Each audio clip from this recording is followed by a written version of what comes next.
Bienvenue dans le Nolio Podcast. Cette plateforme d'entraînement te propose aujourd'hui une immersion dans le monde fascinant des sports d'endurance avec l'interview d'un entraîneur. Nous allons chercher, pour toi public, la diversité de ce monde en pleine ébullition de recherche de la performance physique. Alors installe-toi confortablement, sors-nous ta plus belle tasse pour déguster tantôt un café, tantôt un thé, tantôt une tisane, et laisse faire ton inconscient, ton imaginaire, pioche des idées. Rassure-toi dans tes croyances, offusque-toi des différences et n'hésite pas à nous faire un retour.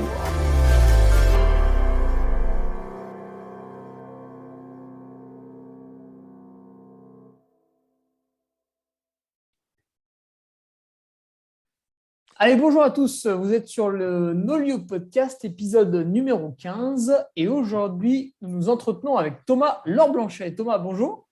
Salut Hugo. Alors Thomas, pour te présenter brièvement, puis tu le feras un peu mieux que moi au travers des questions, tu es entraîneur, mais tu es également athlète de haut niveau, enfin du moins tu l'as été, puisque là tu as quand même plus ou moins raccroché la compétition par rapport à tes très grandes années. Créateur également, co-créateur de l'application Run Advisor. Ouais. Donc, tu as quand même plusieurs casquettes. Et puis, bien sûr, la partie soins du corps avec le fait que tu es kiné et que tu participes à la clinique du coureur. Tu pourras nous préciser tout ça. Ouais, Donc, on remettra tout dans l'ordre. C'est pas mal. Ouais, on va dire que tu es un grand spécialiste quand même de la course à pied et de ses à côté, quoi. Oui, alors en fait, moi, tu l'as dit rapidement. Effectivement, là, le haut niveau, comme je le dis souvent, on choisit pas de quitter le haut niveau, c'est le haut niveau qui vous quitte. Tout ça pour dire simplement que moi, j'ai arrêté le haut niveau. Je dirais que la dernière grosse course où j'avais des ambitions, ça va être, on va dire, la Western en 2000, Western States, ça doit être en 2015-2016, la dernière année où finalement je prévois de faire un top 3 et je fais un top 23 heures. Donc du coup, c'était un petit peu raté, mais j'ai arrêté là, mais sans regret particulier sur l'aspect course avec des dossards, parce que je pense que j'avais fait un petit peu le tour de la question, ce qui me concernait, surtout dans la partie organisation de vie. Je trouve qu'on y reviendra peut-être progressivement, mais je trouve que l'impact de l'entraînement, en fait, surtout quand on cherche la performance, a forcément une grosse part d'impact sur la vie sociale, la vie professionnelle. Et comme disait quelqu'un que j'apprécie énormément, Eric, disait qu'en fait, il y a une grande différence entre être performant et réussir sa vie. Et que du coup, j'avais quand même vraiment l'impression de commencer à impacter ma vie professionnelle par ma pratique sportive. Du coup, finalement, oui, j'ai arrêté sans regret. Et à côté de ça, j'ai toujours continué à travailler. Donc, les soins du corps, c'est assez marrant. Soins du corps, effectivement, ce qui irait finalement de l'esthéticienne au médecin du sport. Parce qu'en tant que kiné, tu es quand même plus porté sur la réathlétisation et Ouais. le fait d'instruire un peu le patient plutôt que de simplement le soigner et puis lui dire au revoir. Ouais, alors il y a une grande stratégie sur justement, on pourrait y venir sur l'éducation thérapeutique. Et effectivement, alors moi j'ai fait kiné, j'ai suis sorti de kiné en 2002, donc je vais fêter ma 20e année de monde professionnel. Donc voilà, ça passe très vite. Mais finalement, je me rends compte qu'au jour d'aujourd'hui, je me sers assez peu de ce que j'ai appris il y a 20 ans. Et c'est bien, parce qu'en gros, les études, elles démontrent quand même que finalement, il faut 20 ans à peu près entre un consensus d'experts et des modifications de pratiques professionnelles, et que les grandes conclusions et les grands consensus en début d'année 2000, quand moi je suis sorti, finalement, ça commence tout juste à les mettre en application. Donc on pourra revenir, le chaud, le froid, tout ça, mais l'idée, c'est que effectivement, je suis kiné depuis 20 ans. À côté de ça, j'ai fait ostéo. J'ai toujours continué à travailler malgré des saisons à haut niveau prenantes. Mais concrètement, je pense que ça a été un bon complément dans ma pratique. Ça m'a peut-être amené certaines stratégies et certaines voies de progression, peut-être en avance. je sais pas, ou tout du moins différentes, qui étaient impactées par ma vie professionnelle et qui me permettaient pas d'aller passer forcément 10 heures en montagne pour péter du cuisseau. Donc du coup, j'ai peut-être réfléchi à des stratégies différentes. Mais à côté de ça, j'ai toujours eu envie d'être entreprenant et je dirais qu'aux grandes dames de mon épouse, parfois, j'ai un peu trop tendance à multiplier les projets. Comme tu le disais, comme tu le disais, je suis aussi chez Run Advisor. Run Advisor, c'est une application qui est téléchargeable sur les plateformes iOS et Android. Globalement, ça voudrait être un espèce de concentrateur lié à la géolocalisation pour le coureur, proposant des parcours, des compètes, bientôt les chaussures, avec peut-être des surprises qui arrivent en début d'année là.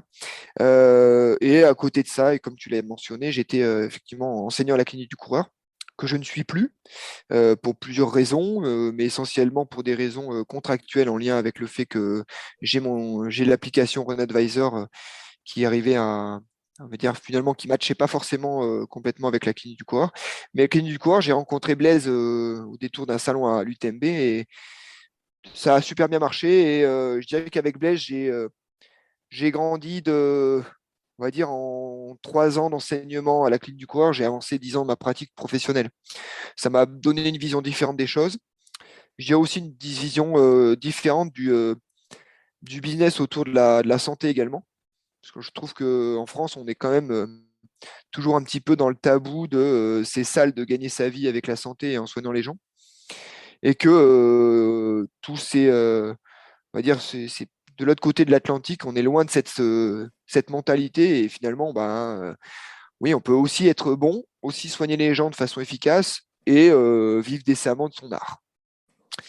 À côté de ça, pour compléter, et puis j'arrêterai avec mon ego trip, mais j'ai l'an dernier, il y a 2 ans, il y a 2 ans, j'ai eu l'occasion de faire un Master 2, parce que en fait, en étant enseignant à la clinique du coureur, je baignais dans un environnement assez pointu hein, au niveau scientifique, et j'ai toujours, et que c'était pas forcément que dans mon monde professionnel, mais peut-être aussi en tant qu'athlète, j'ai toujours un petit peu eu ce sentiment de l'imposteur qui me disait mais un jour ça va s'arrêter, c'est pas possible que finalement je m'entraîne et que ça marche. Et là, je me suis dit, bah là, voilà, je me retrouve à discuter science avec des gens qui sont bien meilleurs que moi. Donc, j'avais ce syndrome de l'imposteur. J'ai essayé de le guérir en m'inscrivant à un Master 2. Donc, je me suis inscrit à un Master 2 en STAPS avec une thématique. Peut-être qu'on aura l'occasion d'y revenir avec Nolio sur une prochaine fois, mais sur une thématique qui était un protocole de recherche et une étude scientifique sur la charge d'entraînement et l'incidence sur les blessures de surutilisation en course à pied. Donc, je réitère un grand merci à, mes compères de Nolio pour m'avoir géré toutes ces données et toutes ces datas. Donc, merci François, merci Alex de m'avoir aidé à gérer toutes ces datas complémentées par 700 pratiquants. Donc voilà, peut-être qu'à l'occasion, j'aurai l'occasion d'en parler plus, mais voilà, ça m'a permis de valider ce Master 2 et sous la diligence de maître docteur Vincent Pialou, ça a été un grand plaisir de pouvoir mener à bien ce projet parce que c'est vrai que quand on travaille, c'est toujours compliqué d'avoir ces doubles projets. Et voilà pour en finir sur ce long passage et qui m'a amené là où j'en suis aujourd'hui. Et ce diplôme de Master 2, Thomas, c'était pour pouvoir entraîner? Alors non, parce que finalement, j'ai fait mes diplômes d'entraîneur fédéral niveau 1, niveau 2 à la Fédé, tu vois, rien de particulier en soi, hein. Et en plus, avec la carte de kiné, on a une équivalence éducateur sportif. Donc non, c'était plus en mode, et si j'avais un peu de temps, qu'est-ce que je pourrais faire? Donc, par contre, je dirais que j'ai toujours, tu vois, je suis toujours un petit peu dans la quête euh, dans la justification de mes actions et que ou tout du moins dans une explication de mes actions. C'est ce qui m'a amené à vouloir être kiné, savoir un petit peu comment ça fonctionnait. Quand je me suis entraîné, j'ai toujours cherché à comprendre pourquoi et comment. Et que finalement, ce Master 2, ça validait juste un processus de réflexion sur ma pratique et sur ma pratique professionnelle et sportive. Est-ce que finalement, tu avais et l'intuition et la pratique, puis il te manquait voilà, le petit badge à brandir Ouais. théorique en disant, regardez, ce que je vous raconte, c'est pas du charlatanisme, il y a un diplôme aussi derrière qui montre que j'ai reçu les mêmes bases que les autres, et puis voilà, j'en ai pensé ça, ça, ça et ça. Bah, là, tu touches du doigt un truc intéressant qui finalement c'est ce qui serait la différence entre la qualification et la certification. C'est-à-dire que tu es t'es qualifié pour entraîner, mais finalement, est-ce que tu es certifié pour l'être, à savoir est-ce que tu pratiques, est-ce que tu as une vraie connaissance du milieu? Et finalement, moi, j'ai eu le cheminement inverse, j'ai été entre guillemets certifié avant d'être qualifié. C'est-à-dire que j'avais des intuitions, comme tu l'as dit, j'avais des choses que je savais que ça marchait, des choses que je savais que ça marchait beaucoup moins. Que le master m'a amené cette capacité à pouvoir, à un moment donné, faire une espèce euh, on va dire de recul sur soi et de se dire, OK, ça marche, ça marche moins bien. Et en fait, ça tombe bien, la science valide aussi ça. Donc, même si le terrain a souvent un petit peu plus d'avance, a souvent de l'avance sur ce qu'on cherche, et puis finalement, les recherches n'est là que pour finalement valider des intuitions du terrain. Et c'était intéressant d'avoir tout ce processus de A à Z. Même si j'ai été athlète avant d'être scientifique, j'avais quand même cette appétence pour la science et cette réflexion en étant athlète. D'accord. Et aujourd'hui, est-ce que tu as mince, j'ai mangé le mot. Est-ce que tu as des athlètes sous ton aile à coacher?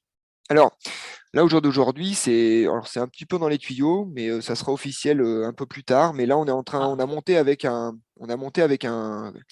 copain, euh, Simon Tissier pour pas le nommer, un qui jeune? s'occupe, ouais, un jeune, qui s'occupe, qui a monté la structure Ibex Outdoor, qui Mhm. serait une agence, on va dire, il appelle ça une agence athlétique. J'ai bien aimé son approche. J'ai surtout vraiment énormément apprécié sa capacité à structurer les choses.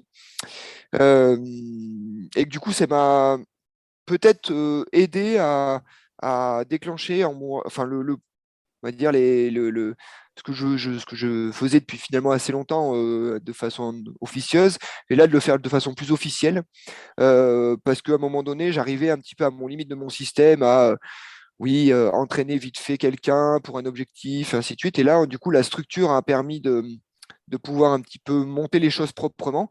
Et effectivement, on aura des athlètes, enfin j'ai des athlètes déjà d'ores et déjà, dont je m'occupe, mais ça va être un peu plus officiel, entre guillemets, début février, avec une vraie structure, des vraies prestations en lien avec du coaching. Pourquoi plus maintenant qu'avant? Parce qu'à un moment donné, j'arrive vraiment à un moment donné de ma carrière professionnelle où, en étant très spécialisé, prise en charge du coureur à pied, euh, il m'apparaît encore plus évident que l'impact de l'entraînement est fortement, tout du moins, n'est pas assez mis en avant dans les blessures du coureur à pied, et Mhm. que 90% des blessures du coureur sont expliquées par des erreurs d'entraînement, des erreurs de stratégie d'entraînement, des erreurs de charge d'entraînement, charge de travail pour être plus précis, et que finalement, pour être complet dans ma pratique et dans l'accompagnement du sportif blessé et du coureur en particulier, il m'apparaissait une évidence de pouvoir accompagner en prévention primaire les sportifs pour minimiser le risque de blessure. D'accord. Et d'ailleurs, un truc que je pensais tout à l'heure en courant, et je me suis dit que toi, tu aurais sans doute une réponse assez intelligente à amener, c'est que face à un plan d'entraînement, en fait, si on ne prend pas en compte tous les à côté, une même séance, elle peut s'avérer dangereuse ou normale, en fait. Bah, En fait, quand tu regardes un plan d'entraînement, faut comptabiliser ce qu'on appelle une charge de travail. Et la charge de travail, c'est ce qui justement amène la composante sphère biopsychosociale. En soi, quel est en gros l'impact de ta vie professionnelle, de ta vie quotidienne, de ta vie familiale sur ta capacité à assimiler l'entraînement. Et que finalement, maintenant, on se rend compte, faut que j'arrête avec ce tic de langage de finalement, hein. Je travaille dessus, mais c'est compliqué, hein. La vieillesse. Et que, en gros, on se rend compte que ce qui compte, c'est pas forcément ce que tu vas faire à l'entraînement, mais c'est ce que tu assimiles de ton entraînement. Et que du coup, ben, la charge que tu me dis, bah, par exemple, typiquement, j'ai ma sortie longue du dimanche dans mon plan marathon. Je veux enfin Mhm. péter les 3 heures au marathon. Donc, j'ai mon plan Mhm. d'entraînement que j'ai téléchargé, que j'ai fait faire par un coach de renom. Et que je me rends compte que, ben, putain, toutes les semaines, j'ai ma sortie longue le dimanche. Mhm. Sauf que le week-end dernier, ben, samedi dernier, il y avait l'enterrement de vie de garçon de mon pote et que Fallait dire bah, non. fallait, voilà, mais bon, ça fait chier parce que bon, je suis pas un champion, moi je me prends pas la tête, donc je le fais comme ça, moi je cours comme ça, donc je vais quand même faire l'enterrement de GG et puis on verra pour la sortie du lendemain. Mais bon, moi j'ai fait l'enterrement de GG, bon, ça s'est bien passé, mais bon, je suis quand même rentré un petit peu à genoux et que là je me rends compte que dimanche matin, pour y aller, ouais, c'est un peu poussif, mais je vais quand même le faire parce Mais que je c'est force écrit. quand même. Mais il faut que que je le fasse parce que c'est écrit sur mon plan d'entraînement et que si je le fais pas, je vais être une sous-merde. Donc, du coup, bah, qu'est-ce que je vais faire? Bah, je vais me faire mes 2 heures et demie avec mes 30 minutes allure marathon et que ça va quand même passer. Mais là, on se rend Mhm. compte que je comprends pas. Je suis arrivé, j'étais au bout de ma vie. Et que finalement, si je dois noter la pénibilité de mon effort du moment, bah, c'est bien plus impactant que mes 3 heures de la semaine dernière que j'ai fait l'après-midi après avoir fait une sieste. Et que ben, pour le coup, la vraie charge d'entraînement, et c'est la capacité de pouvoir l'être sur Nolio, avec, pour ceux qui gèrent un petit peu les datas et qui regardent un petit peu leur charge d'entraînement, on se rend compte que maintenant, je pense qu'au 21e siècle, c'est très compliqué quand même de raisonner entraînement sans avoir un impact sur ou tout du moins un regard sur sa mesure de charge de travail. Et si pour la faire courte, si je cours 1 heure à 60 minutes, qui globalement arrive souvent, 1 h 60 minutes, ça tombe souvent comme ça, euh, je vais pouvoir en fait mesurer la pénibilité de mon effort après la séance dans les 30 minutes. C'est-à-dire que si je cours à 4 sur 10, un effort peu pénible, je vais avoir une charge de travail de 240. 6 x 4, 240, ça ne nous aura pas manqué. Et par contre, si je fais un footing 1 heure où finalement je suis le fusible du groupe, je vais plutôt être à 8 sur 10 et que finalement j'arrive à 6 x 8, 48. Et en un entraînement, j'ai quasiment doublé ma charge de travail par rapport à mon footing où j'étais à 4 sur 10. Donc, ce que Mhm. tu dis quand tu regardes un plan d'entraînement, euh, Ah, tu vois bah, passer 1 heure, mais c'est pas la même. et ouais, 1 heure. Et ce que je donne à mes patients, en fait, comme repère également, quand ils me disent bah, moi, je cours, non, mais je cours toujours pareil, je ne vois pas pourquoi je me suis blessé, je cours 50 km par semaine, bah, je vous dis, bah, c'est pas faux. Mais par exemple, si on prend la même semaine, est-ce qu'il est préférable de courir 5 fois par semaine 10 km en essayant d'être en aisance, en endurance douce, en endurance fondamentale?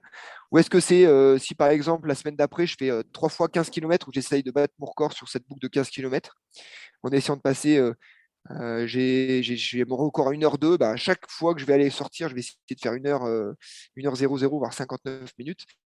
Bah, à la fin de la semaine, j'aurais fait que 45 km, sauf qu'en impact et en assimilation, ben, les 2 semaines sont complètement différentes. Donc oui, un plan d'entraînement, ben, c'est individualisé, si possible, mais surtout individualisé par rapport à son contexte biopsychosocial. Et c'est peut-être ça le plus important, d'où l'intérêt finalement de ne pas se référer uniquement à un plan d'entraînement qu'on télécharge sur une plateforme au féminin.com, pour pas, par exemple. Alors attention, on peut télécharger des plans d'entraînement sur Nolio aussi maintenant. Alors oui, c'est Mais des ils plans sont mieux d'entraînement, faits. ils sont mieux faits. C'est au masculin ou au masculinolio.com, mais non, non, les plans d'entraînement que tu peux télécharger sur Nolio, ils vont être plus Alors, ou moins un peu mieux réfléchis. oui, normalement, en plus, tu as le nom de l'entraîneur, donc tu vois de qui il émane. Oui, Si c'est quelqu'un, voilà, peut-être que tu as déjà fait du coaching avec cette personne, ça peut le faire, quoi. ouais, je suis d'accord. Ou Je suis alors tout tu à peux fait le d'accord. prendre comme un guide. On reprend l'exemple de ton GG tout à l'heure. Mhm. Ce qu'il aurait dû faire, en fait, c'est faire sa sortie longue le samedi, éventuellement la raccourcir un tout petit peu, aller Oui, faire la fête et prendre son repos le dimanche. ça peut, ça peut. Mais ça, typiquement, ça nécessite. Là, ce que tu viens de mettre en place, c'est un processus en gros, de réflexion qui est pas qui est en lien avec ton expertise de quelques années de pratique, De la fête. de la pratique de la fête, comment gérer la fête et la course à pied. Mais Ah, mais euh, mais mais il y a des gens qui sont perdus parce que ils avaient prévu de faire une séance de piste et puis la séance de piste, putain, ils sont arrivés là, le stade il était fermé. Voilà, mais qu'est-ce que ah, je vais faire? Et voilà. Qu'est-ce que je vais faire? Comment je vais pouvoir transformer mon 10 fois 400 en 10 fois 1 minute 15 dehors? Ah ouais, mais oui. ça va être. Mais ça se. En fait, il ne faut pas négliger le fait que, en fait, on a forcément un biais de sélection et un biais de, oui, un biais de sélection quand nous, on va parler entraînement. Parce qu'en fait, on sélectionne que des experts qui parlent entraînement. Donc, il y a plein de trucs tout cons qui nous paraissent une évidence même. Et que l'autre jour, j'avais discuté avec quelqu'un qui est médecin. Et ça lui a changé sa vie parce que je lui ai expliqué comment on se référait sur un stade et que partir du 300 mètres, quand tu voulais faire des 300, ben, on partait d'où, on arrivait où, tu fais 100 mètres de récup, tu repars d'où, et ainsi de suite. Il dit, ah ouais, en fait, donc, faut pas négliger le fait qu'à un moment donné, l'expertise dans un domaine, elle n'est pas transposable forcément dans un autre. Hmm. Et pour quantifier cette charge d'entraînement, là, sur Nolio, tu te sers donc de l'échelle sur 10. Et Ouais. quand tu parles d'un footing à 8 sur 10, donc extrêmement exigeant, ce serait quoi là? Pendant une heure, le mec, il est essoufflé, il ne peut pas parler dans le groupe. Alors, 8 sur 10, alors tu es essoufflé, oui. Tu peux pas parler.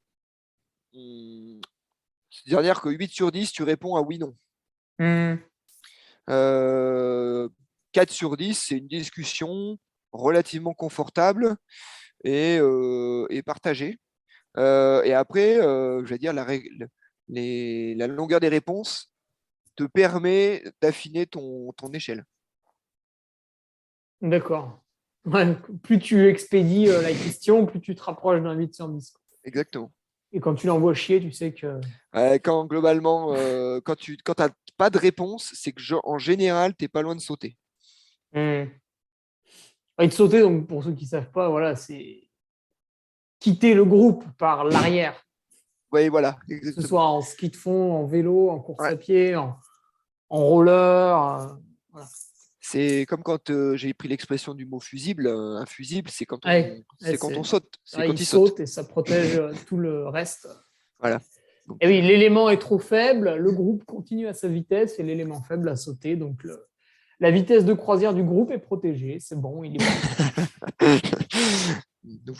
nous pouvons enfin accélérer. Euh, Thomas, quelle est ton approche après toutes ces années de l'entraînement? Alors toi, tu l'as dit, tu as souvent eu des grosses contraintes professionnelles à côté. Du coup, tu fais plutôt partie de la catégorie des gens qui ont dû être malins et qui, quelque part, ont peut-être poussé le curseur qualité plutôt que le curseur quantité. Ouais, après, ben, je dis, j'ai jamais, enfin, j'ai rarement, ça m'est arrivé, mais j'ai rarement été dans l'entraînement occupationnel. Je vais Qu'est-ce que c'est que essayer. ça? C'est-à-dire, je ne sais pas quoi faire ce matin, bah tiens, si j'allais rouler. Je ne sais pas quoi faire ce matin, bah tiens, je vais allonger mon footing parce que finalement, si je rentre à 10 heures, bah ça fait. En fait, c'est 2 heures de plus que je vais passer chez moi. Peut-être que si je rentre à midi, c'est pas peut-être pas plus mal. Donc, j'ai jamais été trop là-dedans. Donc, j'avais un temps qui était plus ou moins compté à ma pratique pro. Pardon, ma pratique sportive, qui à un moment donné a été professionnelle, mais du coup, j'avais un temps effectivement un poil plus compté. Donc, quand tu dis malin, ben oui, par exemple, rapidement, j'ai mis en place des stratégies de préparation physique qui remplaçaient des séances un peu plus longues avec une grosse charge, ce qu'on appellerait mécanique, euh, pour arriver à une adaptation des tissus. Typiquement, faire de la pliométrie, faire une demi-heure de pliométrie, ça va vous remplacer peut-être faire un demi-mètre de dénivelé négatif d'un point de vue casse musculaire. Et puis D'un alors point de vue après, tu déroules une demi-heure en courant. par exemple, après, tu montes la stratégie comme tu le veux, mais l'idée, c'est qu'il faut vraiment distinguer deux choses. On va dire un stress mécanique et un stress physiologique. Le stress mécanique, ça va justement être cette capacité à produire une contrainte qui va être lésionnelle pour les muscles. Donc, si elle n'est pas trop haute, elle ne vous blesse pas, elle va vous, ce qu'on appelle sensibiliser et du coup entraîner une adaptation des tissus. Et un stress physiologique, si je fais une heure de vélo et une heure de course à pied, je vais avoir le même stress physiologique. Mais si le but de la séance était finalement avoir une contrainte mécanique forte pour emmener une adaptation des tissus, ben, donc du coup avec on va dire un éclairage un peu plus important sur le stress mécanique, ben, ça peut être bien de le faire uniquement avec une séance de prépa physique ou plutôt, alors si on veut être plus rigoureux, une séance de renforcement musculaire euh, qui va avoir ces mêmes effets d'adaptation tissulaire. Donc ça, peut-être j'avais cette notion en lien avec ma formation professionnelle à l'époque, qui m'a et mes obligations d'emploi du temps. Donc peut-être que ça m'a aidé à avoir peut-être ce petit temps d'avance dans une génération où en gros on était encore au balbutiement du trail et de pas vraiment savoir qu'est-ce qui allait bien marcher, qu'est-ce qui allait moins bien marcher sur l'entraînement en trail. Et oui, parce que quand tu remportes, par exemple, je pense que les gens te connaissent surtout pour les Templiers, même si tu es allé chercher aussi des trucs un peu plus longs, comme cette Leadville Mhm. au mois d'août, là, qui est un 100 miles aux États-Unis, Ouais. comme cette Western, où tu allais quand même chercher une quatrième place avant d'y Mhm. retourner. Ouais. Euh, à aucun moment, tu as fait justement de l'entraînement occupationnel, quand même, quelques séances un peu longues et très cool pour ces grandes Euh, échéances. Si, mais ce que je veux dire par là, c'est que Elle était prévue. elle était prévue. J'avais Ouais, posé ma matinée pour faire du ouais. long. Tu vois, je pars à 6 heures du matin, je rentre à 14 heures parce que j'ai fait mes 8 heures, je dors un peu et après, le soir, je fais autre chose parce que Hmm. j'ai pas non plus la journée qui était dédiée à cette sortie longue. Donc, et ça impacte fortement ta capacité à assimiler la sortie longue. Et Comment ça? quand tu dois faire 8 heures et que tu rentres et que derrière, ton esprit et ton énergie doit encore fonctionner sur d'autres projets professionnels, faire tourner un cabinet, ben, c'est pas pareil que après ma sortie longue, je vais buller et attendre que ça se passe en mettant des bottes de presso. Donc, du coup, ça, je pense que l'accumulation de ces contraintes d'assimilation timée euh, euh, arrive en fait arrive à sa limite à un certain âge. D'accord. Alors, c'est marrant, tu nous cites les bottes de presso. Tu vois, je voulais te faire quelques petites questions sur les différents joujoux Ouais, technologiques qui fleurissent de plus en plus. Certains sont idiots et d'autres pertinents. ouais. Ces bottes de presso, alors tiens, on l'avait jamais abordé encore avec les autres participants du podcast, mais toi, peut-être que tu les utilises à ton cabinet. Mhm. Et si oui, est-ce que tu peux nous faire un retour dessus? Est-ce que c'est intéressant ou non? Parce que ça a un coût quand même, hein.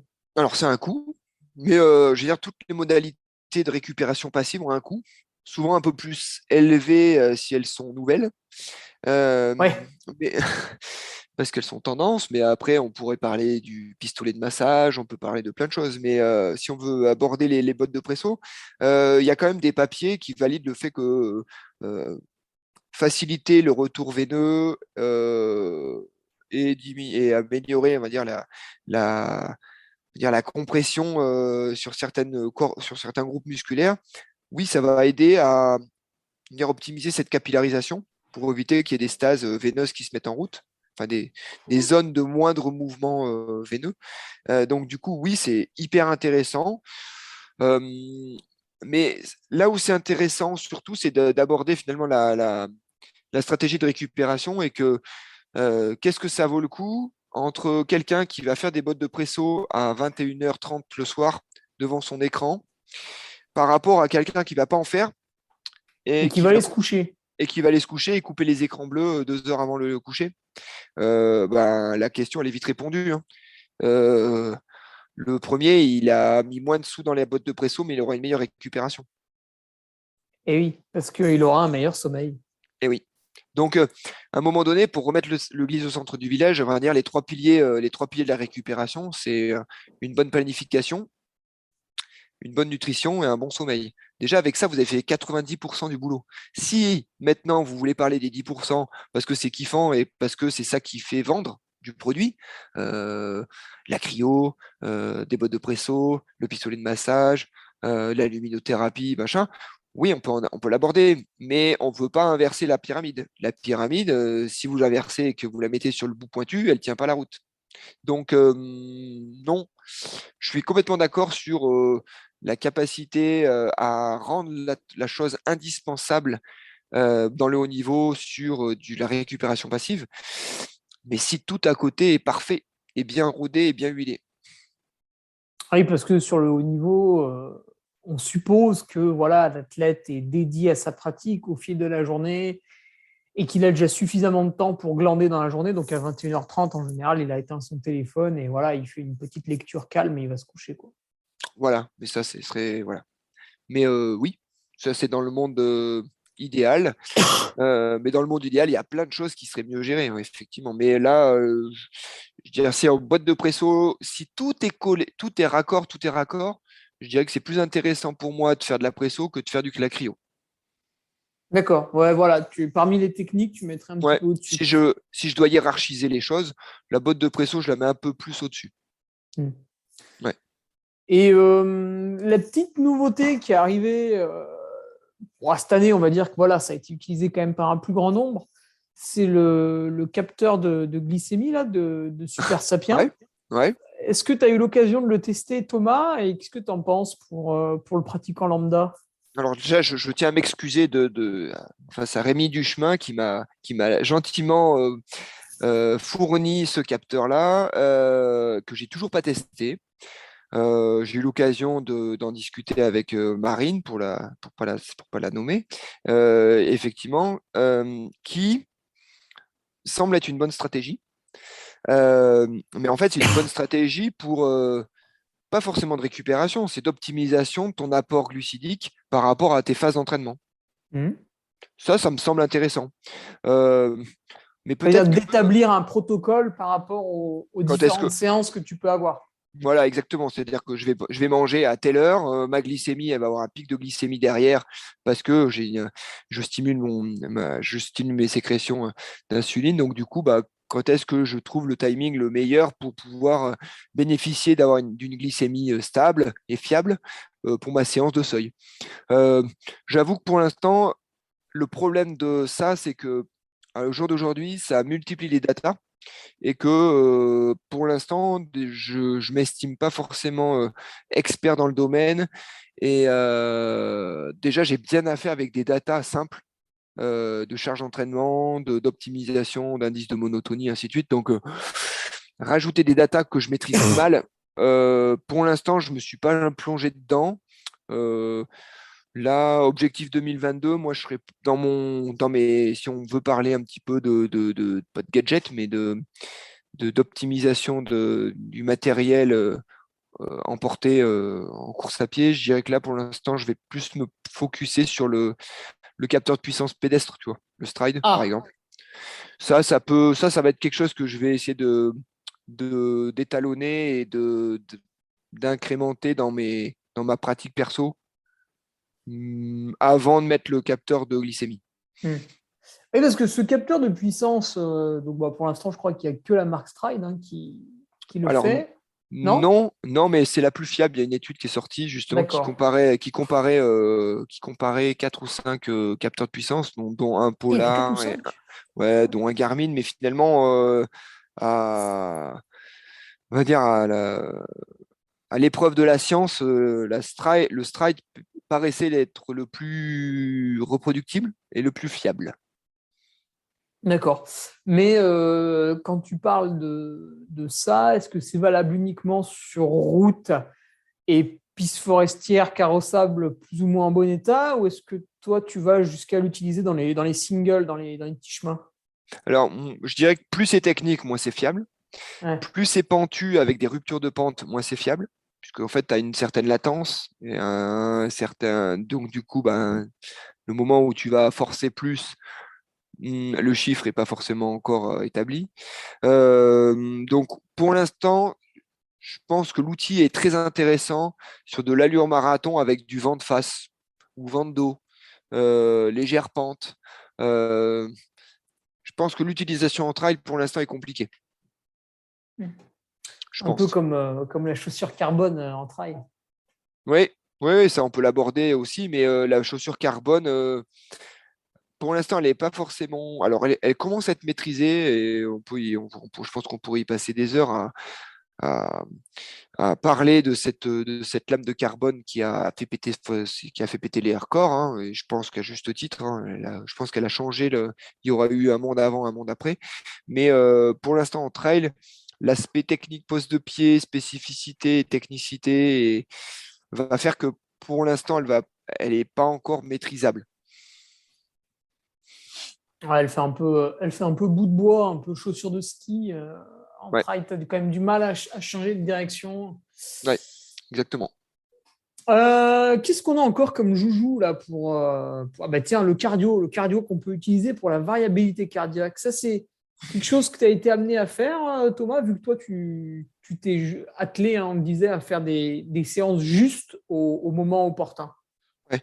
Alors la VFC, c'est intéressant parce que bon, c'est quand même maintenant on commence à être documenté et que j'ai eu l'occasion d'en discuter pas mal justement avec Vincent Pialou sur la question. Ah oui, bah, Euh, elle est dans les DO de trail, il y a un module ouais, mm. pour la VFC. donc je dirais que on est pareil, hein, le problème de la VFC actuellement, c'est que souvent ça valide quelque chose qu'on savait déjà et que dire que quelqu'un est surentraîné en se fiant à la VFC, c'est que déjà on n'a pas écouté des signaux beaucoup moins précis que la VFC dans on va dire dans notre environnement euh, profé- euh, sportif. J'ai une moindre qualité de sommeil, euh, je vais dire, sur ma séance type test, je me sens pas forcément génial. La VFC va juste finalement un petit peu valider tout ça et établir un plan d'entraînement et le réguler avec la VFC, bah, peut-être que ça peut être très compliqué. À l'époque, il y avait Xav Thévenard qui courait avec, enfin qui régulait avec ça. Je sais qu'il l'utilisait encore pas mal, mais typiquement, on était dans une Ouais, stratégie où le matin, on regardait la VFC avec le RSSD et du coup, on disait, OK, ben, aujourd'hui, séance prévue, OK, on la garde. OK, séance prévue, on change. J'avoue que pour l'instant, c'est quelque chose que je maîtrise pas. hmm. Je maîtrise pas dans son implication sur la modification des entraînements. Ah, et c'est vrai, avec Xavier, on a en tête la fois où il avait décidé de ne pas participer au Grand Raid de la Réunion. Il jugeait Ouais, qu'il était ouais. trop fatigué. Alors bon, j'imagine qu'il y avait aussi des sensations hein, qui parlaient, mais c'est vrai Mm, que lui, il prenait sa variabilité cardiaque à ce moment-là et mm, ça plaidait en sa défaveur, en tout cas les chiffres qu'il avait sous la main. mm. Exactement. Mais voilà, après au final, c'est vrai que c'est dur à dire parce qu'il aurait pris le départ, peut-être en se forçant un petit peu, il aurait finalement réussi à faire un podium dans la douleur, j'imagine, comme François Oui. Den qui Mm, remporte l'UTMB là dernièrement. Bon, il a grimacé, il évoluait pas à son niveau, il était ouais. peut-être une demi-heure trop lent. Mm. Mais finalement, Xavier avait préféré se préserver. Donc bon, ça se discute comme choix. Oui, après, je veux dire, on n'est pas là pour décider de ce qu'il aurait dû le faire ou il n'aurait pas dû le faire, mais voilà, après, à un moment donné, on en perd un petit peu ce côté instinctif qui fait que je dirais que ça serait l'oreillette du cycliste Ah et oui, bonne voilà, comparaison. on doit lui dire s'il doit accélérer ou pas. Ouais, mais s'il est au rupteur, il est cramé. Non, non, mais t'inquiète, Si, si, j'ai, vas-y. si, vas-y, on a ton cardio en Bluetooth et ton capteur de puissance en Bluetooth. T'inquiète, t'as encore de la marge. Ouais, en fait, se dire que l'autre, on est complètement téléguidé. Donc, moi, je prends quand même une certaine, et d'autant plus dans les plans d'entraînement et tout ça, sur cette capacité justement à, à s'auto-réguler, à travailler à son ressenti d'effort. Et donc, son ressenti d'effort, c'est pendant et c'est aussi après. C'est-à-dire que son ressenti d'assimilation de l'effort. Est-ce que cette séance-là, elle n'était pas de trop? Est-ce que, ouais, finalement, celle-là, ouais, je l'ai bien assimilée. Et ça, le problème, c'est que maintenant, si on en est à je vais regarder sur une montre ma variabilité de fréquence cardiaque. Alors, bien sûr que c'est quand même du ressenti, ça va affiner son ressenti, mais on en perd un petit peu comme t'en disais, comme on en parlait tout à l'heure, hein, avec cette espèce de les pressos, les boîtes de presso où on disait, on en perd un peu le bon sens. Voilà. Oui, parce que, par exemple, c'est une réflexion que j'avais eue avec Nicolas Martin. Donc, un coup, je me plaignais, je lui disais, ouais, cette séance d'home trainer, elle est beaucoup trop dure, c'est mal calibré, patati, patata. Mhm. Et il me disait, bah oui, mais tu as fait une échelle de, tu sais, en fonction de la puissance. Là, tu es Ouais. parti d'une PMA que tu as estimée, bon, déjà, il y a 4 ou 5 mois. Depuis, tu as passé 1 ou 2 cycles de travail. Là, tu es dans une semaine de forte charge. Est-ce que tu penses que vraiment ta PMA d'aujourd'hui, c'est la même que celle lors de ton test? Et là, j'ai réfléchi 5 minutes et je me suis dit, bah oui, c'est vrai que ma PMA d'aujourd'hui, je pense qu'elle est un petit peu entamée par rapport à celle du test. Et il m'a Mhm. dit, bah du coup, ce que tu aurais dû faire, c'est réévaluer ton tableau ou prendre les fourchettes basses. Et peut-être que ça serait passé, pas comme une Mhm. lettre à la poste, mais comme ça aurait dû se passer, parce que là, tu as trop souffert. C'est pour ça que je pense qu'il faut raisonner. Alors moi, c'est ce que je donne les athlètes que je suis. C'est-à-dire qu'à un moment donné, on va faire un test. Et puis, plus ça va aller, l'idée, c'est d'avoir une sensation de cette intensité-là et s'entraîner à cette sensation-là. Et que globalement, une zone 5, tu sais ce que c'est une zone 5. Une zone 5, c'est sûr que si tu avais une PMA, bon, si on parle de Hugo Ferrari, on parle d'une PMA à 650 watts. Donc, du Oui, coup, oui, pour 50 kilos, hein, précise. voilà. Voilà, donc du coup, bah, si ta zone 5, tu dois être à 100% de tes 650, ben, et que tu veux voir absolument écrit 651 et pas 649, oui, sauf qu'en fait, c'est une sensation de zone 5. Et que à un moment donné, en fin d'année, quand tu auras fait 54 sorties de home trainer, est-ce que tu t'en souviendras euh, à combien tu étais dans ta zone 5 versus 2 mois avant? On s'en fout un peu, c'est-à-dire que zone 5, c'est globalement, je suis entre 100 et 95% de ma capacité max. Et ben, c'est ma capacité max du moment, peu importe le chiffre. Alors, on se rassure avec ces chiffres, on dira, bah ouais, moi j'étais à C'est fond et en réussi. plus, ouais, c'est réussi. Mais ce qui est réussi, c'est sa capacité à gagner des courses. Et, Euh, et parce que tu montes sur un home trainer, puis tu prends ta PMA que tu as estimée sur route, bon, déjà, voilà, avant de réussir la séance, tu peux t'accrocher. exactement. Donc, je dirais que ce qui est important, c'est d'avoir quelque chose d'étalonné, mais que la plus grande capacité et la plus grande énergie à mettre dans l'étalonnage, c'est l'étalonnage de ses sensations et de son ressenti. Mm. Même si c'est plaisant de se dire, ouais, je vais faire ma séance au seuil, je vais être à 18 à l'heure. Ça, c'est il y a longtemps, mais quand je suis à 18 à l'heure, eh ben ouais, est-ce que finalement, fondamentalement, pour préparer l'UTMB, que je dois faire 18 à l'heure sur le plat, est-ce que c'est grave que je sois à 3,23 au kilo plutôt qu'à 3,18? Ouais. Mais je t'avoue, je suis raccord avec toi. J'ai été dans le plaisant de dire, ouais, bah, j'ai fait 1 heure à 3,18. C'est sûr que Ouais, c'est le bon chiffre, quoi. c'est le bon chiffre. Mais Ouais. cette stratégie du toujours plus ou toujours mieux amène rapidement au trop. Mm. Et à l'inverse, si à chaque fois tu transgresses le truc, tu peux aussi dévier dans le. Vers le bas. Ouais. Alors en fait, je vais te sortir je vais te sortir la phrase de mon premier entraîneur, qui Ouais. était en l'occurrence mon père, et qui me disait, tu sais, de toute façon, on peut gagner une course en étant sous-entraîné. On est sûr de perdre en étant surentraîné. Ouais, c'est pas con. Et que si, surtout, si on parle ultra, hein. Alors là, l'ultra, tu arrives avec du jus et un poil sous-entraîné par rapport à ce que tu aurais pu être, tu as beaucoup plus de chances d'aller à l'arrivée que quand tu es surentraîné, hein. Mm. et que finalement, tu es trop content d'être sur la ligne de départ parce que enfin, ce sacerdoce d'entraînement se termine.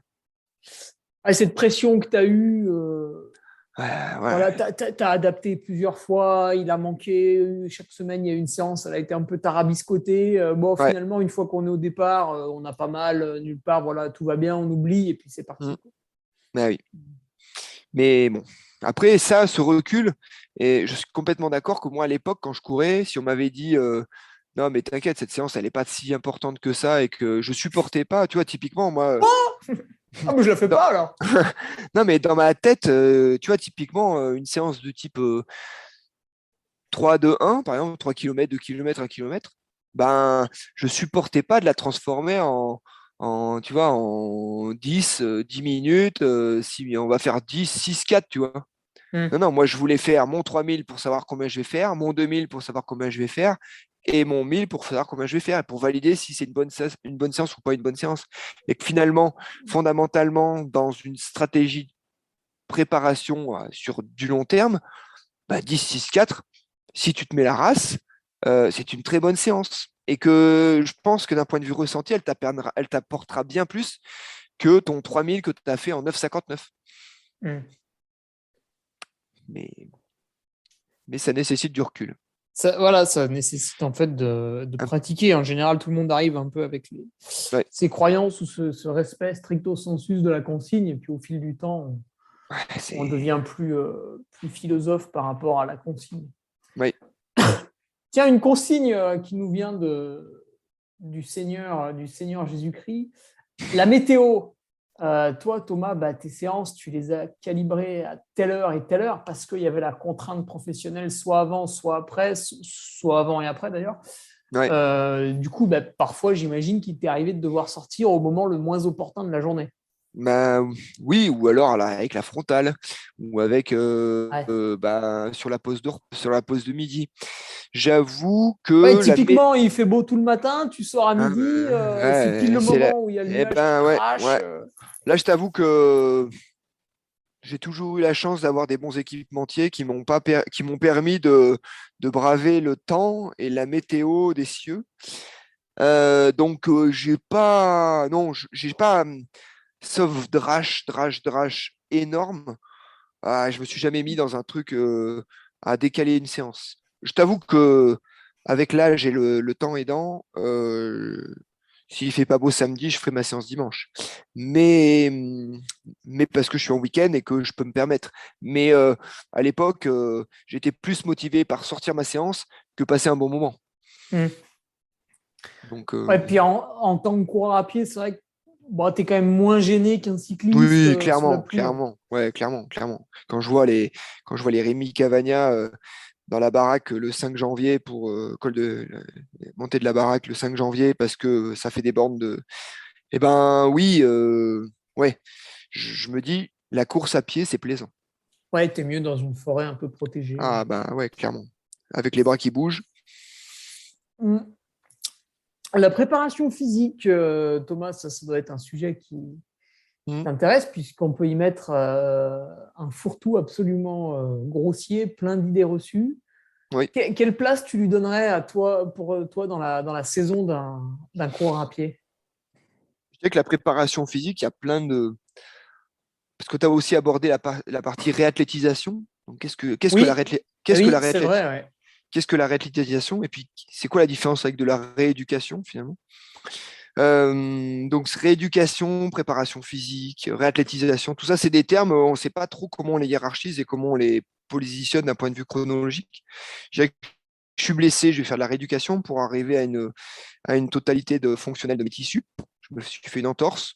À partir du moment où j'arrive à refaire une activité fonctionnelle classique, j'ai fini ma rééducation. Ensuite, on va faire de la réathlétisation qui va me permettre d'arriver à être compatible avec ma pratique sportive habituelle. Donc, typiquement, je suis sprinter, je continue, j'arrive à recourir. Ben, dès que je vais commencer à sprinter, à optimiser, à réfléchir à des exercices pour à réussir à sprinter, je suis dans de la réathlétisation pour redevenir athlète. Et en fait, la préparation physique, c'est comment j'optimise mes capacités tissulaires par rapport à un objectif précis. Donc, préparation physique, pour quelqu'un qui va préparer un 10 km sur route, il va être différent de quelqu'un qui va préparer l'UTMB. Même si c'est de la course à pied tous les deux, la préparation physique, elle a un choix prépondérant par rapport à l'objectif choisi. Et que cet objectif-là, il va impacter les exercices, la charge, les modalités que je vais faire en fonction sur ma séance de préparation physique. Donc, préparation physique spécifique, préparation physique générale, gainage, c'est-à-dire que c'est quelque chose qui va me permettre de m'améliorer dans mon geste sportif général. Et préparation physique spécifique, c'est quelque chose qui va m'amener à m'améliorer dans mon geste propre à mon objectif spécifique. Je ne sais pas si j'ai été à peu près clair. Oui, par exemple, le coureur de 10 km, il va falloir qu'il ait une très belle foulée pour être économe et Ouais. pour envoyer quand même une vitesse moyenne relativement élevée. Tandis que le coureur d'ultra, bon, la beauté de la foulée, il ne va pas trop s'attarder dessus. Mm. Par contre, le muscle, il va falloir qu'il résiste à des descentes de 500, 600, 800 mètres de dénivelé. Exactement. Après, ça va être sur des amplitudes articulaires. C'est-à-dire que le coureur de 10 km, il va avoir des foulées, il va répéter des foulées Allez, qui avec vont une hanche qui se lève une beaucoup, qui vient hanche, chercher le voilà, tu vois, vent, qui ramène bien derrière à la fesse. voilà, tu as une amplitude de ce qu'on appelle de pas postérieur qui va être beaucoup plus importante que le trailer. Donc, du coup, dans ta préparation physique, dans la mesure où tu essayes préparation physique spécifique, dans la mesure où tu essayes d'optimiser ton potentiel physique dans le cadre de cet objectif-là, tu t'es de matcher au plus juste. Mais ça, c'est ma vision. Je pense que on pourrait largement débattre avec des gens qui auraient une vision différente. Et j'adore. Est-ce que tu as plusieurs livres à nous recommander pour soit parler un petit peu justement de toute cette philosophie autour de l'entraînement ou des lectures un peu pertinentes plutôt dans la gestion de la blessure, que ce soit pratique ou psychologique? Est-ce que tu as des petits ouvrages comme ça un peu marquants là? Moi, j'aime bien les livres qui, avec une certaine, ce qu'on appellerait, qui vous stimulent la dissonance cognitive. C'est pompeux, mais ça veut simplement dire que des livres où, quand vous lisez, ça vous dit, putain, merde, en fait, il y a des gens qui pensent complètement différent de moi et que s'ils ont raison, ça veut dire que je me suis trompé toute ma vie. Et donc, ces petits éléments de réflexion personnelle et qui nous permettent de se remettre en question, j'adore. Bon, bien sûr, alors, je dirais que maintenant, il stimule de moins en moins parce que la science aidant, la vulgarisation scientifique et puis les accès à la science ont bien favorisé la chose. Mais un livre comme La clinique du coureur est intéressant dans cette capacité à remettre un petit peu de science dans des pratiques qui se veulent un petit peu trop ésotériques et un peu trop mystiques dès qu'on parle de soins du corps. Pour reprendre ton exemple. Et que du coup, je dirais que la clinique du coureur, elle a eu cette capacité il y a une petite dizaine d'années à balancer un pavé dans la mare et se dire non, non, mais attendez, non, mais si on veut soigner 1 million de personnes, on va faire comme ça. Peut-être que ça ne marchera pas sur 3-4, mais si on veut soigner 1 million, il faut faire gaffe parce qu'avec les grosses cohortes comme ça, et que dès qu'on parle grosse cohorte et grosse santé, on va aller basculer sur le vax et anti-vax. Mais pour l'instant, je dirais que sur l'aspect rééducation, vulgarisation de la pratique en lien avec la science, c'est intéressant. Enfin, vulgarisation de la science en lien avec sa pratique, c'est intéressant. Donc, la clinique du corps, oui. Je dirais qu'après, j'aime beaucoup, beaucoup, beaucoup et j'apprécie énormément la réflexion autour d'Éric Lacroix, Oui. enfin autour d'Éric, via Éric Lacroix, parce que c'est quelqu'un que j'estime énormément, qui m'a apporté beaucoup, beaucoup dans ma pratique et notamment dans cette capacité à savoir pourquoi on court et surtout à avoir pas du recul sur sa pratique. Je pense que c'est indéniable, mais je dirais plutôt sur l'aspect euh, culture de sa pratique sportive. pourquoi je suis allé faire la western, moi, par exemple. Qu'est-ce qui m'a amené à faire la western? Qu'est-ce qui vous fait qu'au départ, sur une ligne de départ, vous y êtes parce que ça représente quelque chose pour vous? Chacun est à un moment donné avec sa symbolique et on va dire sa motivation extrinsèque ou intrinsèque qui vous amène sur la ligne de départ. Et Eric, alors c'est pour dire les bouquins de trail qu'il a sortis, mais il y a le bouquin 1 qui finalement est assez peu bankable pour celui qui veut absolument un programme d'entraînement pour préparer son 80 km en montagne. Et ben, le bouquin 1 est beaucoup plus sur l'aspect culturel, histoire de la discipline et qu'est-ce qui a fait que le trail il en est là où il est aujourd'hui. Et puis je dirais qu'en troisième ouvrage, euh, je dirais que alors je suis pas trop dans les trucs de coach là, les livres de coaching pour coacher. J'ai du mal avec ça.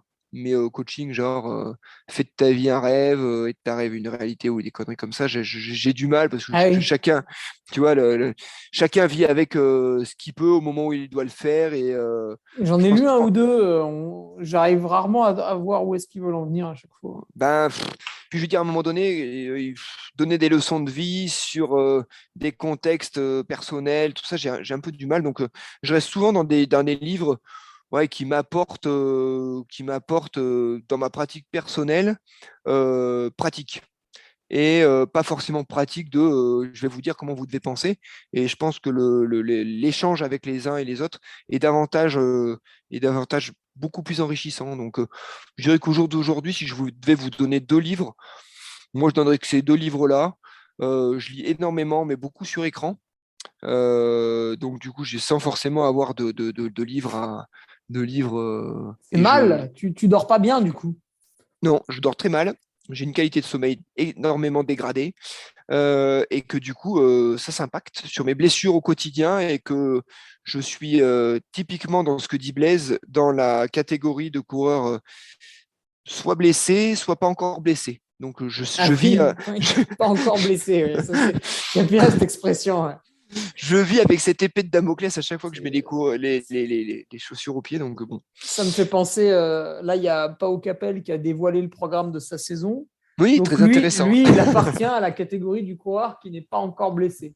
Ouais, Mais ouais, on devine que ça va pas tarder. D'ailleurs, bon, l'an passé, il s'est fait opérer du genou. voilà. Il Ben, se il fait faut opérer repartir du sur de genou à bonnes 30 bases. ans. Ça veut dire quand même que tu as fait des grosses bêtises avant. Et direct après, tu te dis, le mec a compris, ça y est, il va réfléchir un peu. Eh ben non, pas du Non, tout. C'est non, non. reparti. Il a réfléchi et il va falloir rattraper le temps perdu. Voilà, il a réfléchi à l'envers. Bon, c'est pas grave, hein, il est grand, il fait ce qu'il veut. Hein. Ouais, non, non, j'avoue.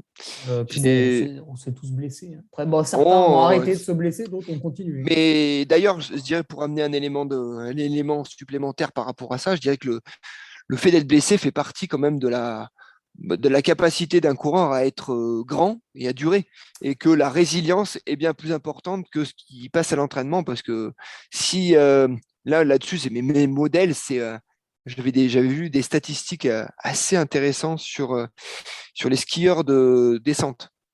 Tu sais qu'un skieur de descente, il passe plus de temps à se soigner qu'à skier. Hein.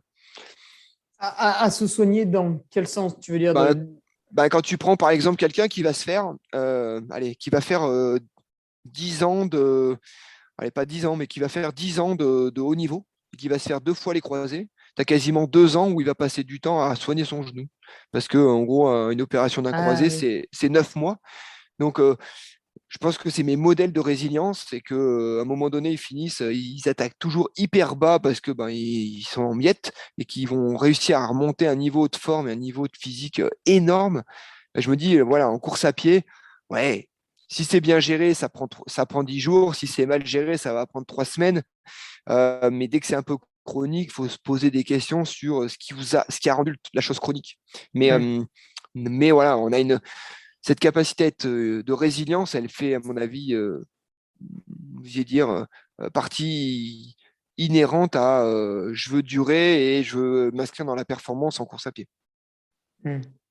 Ah oui, bah tiens, par exemple, j'avais eu un TFL là, que les coureurs à pied connaissent bien. en Alors, 2015. Donc, ouais, je connaissais pas hein, immédiatement. Je m'acharne sur l'inflammation. Je glace, huile essentielle, bio, tout ça, argile verte la nuit. Enfin, vraiment, là, l'inflammation, je la tuais tous les jours. Et ça passe pas. ouais, Ça passe pas, ça passe pas. Alors évidemment, tu vas sur des forums, tu te rends compte que c'est des blessures que les gens ils traînent plusieurs mois. Puis tu te dis, ouais. bah, c'est comme tout le monde, je vais traîner ça plusieurs mois. Et heureusement, je tombe sur un kiné intéressant là, autour de Valence, Guillaume Thomaset, que je n'ai jamais revu depuis, parce que je ne suis jamais retourné à Valence. Et il me dit, mais le TFL, c'est facile, c'est mécanique et ça se guérit en 2 semaines. Donc là, il me dit ça, moi je tombe des nues, hein, ça fait 2 mois, il n'y a pas eu une amélioration. Je me dis, mais il est fou. Donc il m'ausculte un petit peu, il me regarde, voilà, il regarde un peu comment je bouge, etc. Puis il dit, bon, bah toi, c'est facile, ça vient du fessier, là. Il est bloqué, là, faut étirer, faut tirer dessus. Je reviens au bout d'une semaine, je lui dis, oh, bon, j'ai étiré, ça n'a rien fait, etc. Il me dit, t'as fait quoi? Bah, j'ai fait ça le soir, là, 3 fois par semaine. Il me dit, non, non, mais tu vas étirer le matin. Si tu peux, tu vas réétirer un peu le midi et tu vas étirer le soir calmement, en soufflant bien, parce que là, c'est vraiment coincé. Il faut tirer une bonne fois pour toutes. Et effectivement, 10 jours après, je pouvais courir.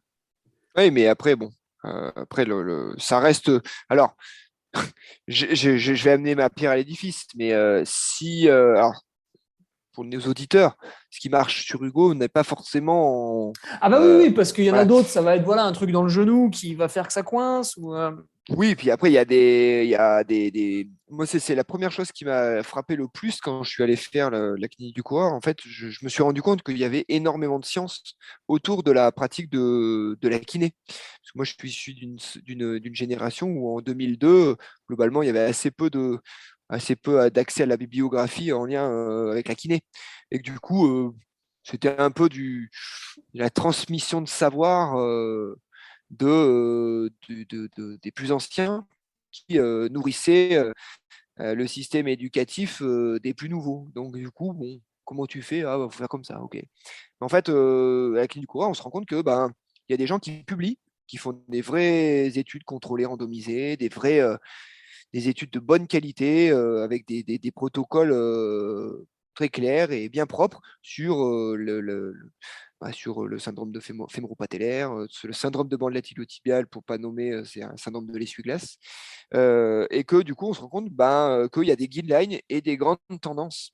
Et que quand on respecte les grandes tendances, on offre la capacité au patient à avoir l'opportunité de diminuer son temps d'impotence fonctionnelle. Donc, oui, euh, perdre du temps, c'est déjà consulter les mauvaises personnes. Hmm. Et oui, puisque finalement, t'as beau avoir face à toi plusieurs praticiens qui ont le même diplôme, il y en a un, il va être un peu plus porté sur tel sport. L'autre, bah, ça va même pas être le sport, ça va peut-être être plus un accompagnement des personnes âgées. Donc finalement, ça reste très très vaste. Oui, bah, c'est vaste. Après, on demande à un kiné d'être spécialisé en tout, alors qu'en médecine, on a créé des spécialités en fonction de la partie du corps qui Ah doit bah traiter. oui, Donc, oui, oui. je ne sais pas en fait comment c'est finalement. Et comme par exemple un chirurgien, il y en a, bah voilà, c'est des chirurgiens, ils opèrent que les mains. Donc c'est quand Oui, même très voilà. spécifique. Voilà. Et du coup, un kiné serait censé pouvoir rééduquer un Un AVC. golfeur, comme euh, un. et oui, non, mais je dirais même un AVC ou un Ah oui, parkinsonien, et oui. aussi être bon dans la prise en charge du genou du coureur. Ouais, Donc, je ouais. dirais que bon, la plus grande. C'est vrai que c'est bien de faire un coureur formé, mais si on doit revenir sur l'aspect qualifié, certifié, je dirais que c'est encore mieux quand vous avez un coureur formé qui pratique. Parce que vous Mm. parlez le même langage, vous comprenez la problématique du patient, vous comprenez la problématique inhérente à la spécificité de sa discipline. Donc c'est hyper intéressant. Hyper intéressant. Thomas, pour revenir un petit peu sur le coaching, toi qui as d'abord été athlète sous les ordres de plusieurs entraîneurs, parce qu'au final, quand tu reçois un plan d'entraînement, tu reçois un peu un ordre. Et puis Ouais. qui finalement maintenant te retrouve dans le cas contraire. Comment tu dirais que le métier de coach a évolué au cours comment on peut dire pour toi les 2 dernières décennies? Bah, je dirais que, alors ce qui est marrant, c'est que moi, j'ai attaqué à être coaché quand j'étais triathlète. Parce qu'avant, j'avais une autre vie. J'ai eu une vie jeune où j'étais Eh triathlète. oui, avant le travail. Ouais, ouais, bien sûr. J'étais triathlète et j'étais dans un gros club qui était à Beauvais, Beauvais Triathlon, à l'époque où à Beauvais Triathlon, pour ceux que pour ceux que les moins de 40 ans ne connaîtront pas, mais le moins vieux, ça serait un Fred Belobre ou un Vincent Louis à tout début jeune. Euh, Bah, je recevais mes plans d'entraînement par fax. Par J'avais à fax. l'époque, j'avais Laurent Chopin. Ben oui, on n'avait pas vraiment. Alors Internet, quand je dis ça, mes filles, elles hallucinent. Elles pensent qu'il n'y a pas vraiment de lien entre. Enfin, de lien. Parce que c'est la même époque de quand on était jeune et les gens qui est Sissi l'impératrice. Donc, j'explique juste il y a eu Sissi l'impératrice et il y avait eu des vies où, sans Internet, mais qu'on n'était pas forcément en calèche. Euh, mais du coup, je recevais mes plans par fax. Donc, j'attendais le fax du dimanche soir de Laurent Chopin. Salut Laurent. Euh, et pour savoir ce que je faisais le lundi.